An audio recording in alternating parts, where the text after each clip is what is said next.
Hey everybody, what's up? Welcome to my very first video. Today I will be reviewing the HSK Lite from G-Wolves. The package itself is pretty minimal, but when opening, you are first greeted with a how to use and what not to do sign. Inside is another package with a nice design. Inside of that package are two little pieces of foam that are meant to cushion the battery, two dust covers, two pieces of dots that are meant to stabilize your mouse if it wobbles, two pairs of PTFE skates, and then one piece of dot skates. And in the original box, there's obviously the mouse. I personally love the shape of it, I love its width, and compared to the Keychron M4, this is a unit. And while it is around the same weight as the Keychron M4, the HSK Lite feels so much lighter. Having already put the grip tape on the mouse and also the dust cover, I also have a video of the mouse itself without the add-ons. The clicks are crispy and feel much more reactive than the Keychron M4 clicks, though obviously that's not meant to shame that mouse. The box also includes the cable and the dongle, so no worry.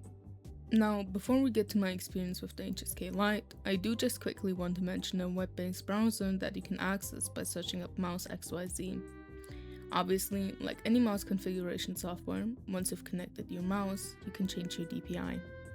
G-Wolves also allows you to change your LED, click debounce, sleep time, and so on. Battery is also shown on the website.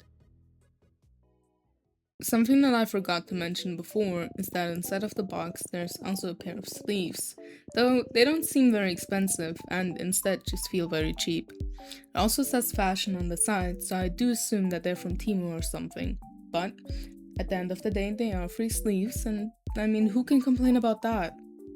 So since buying the mouse, it's been a little over a week. Having had no other fingertip mice except the Keychron M4, I'll simply be using that as a comparison.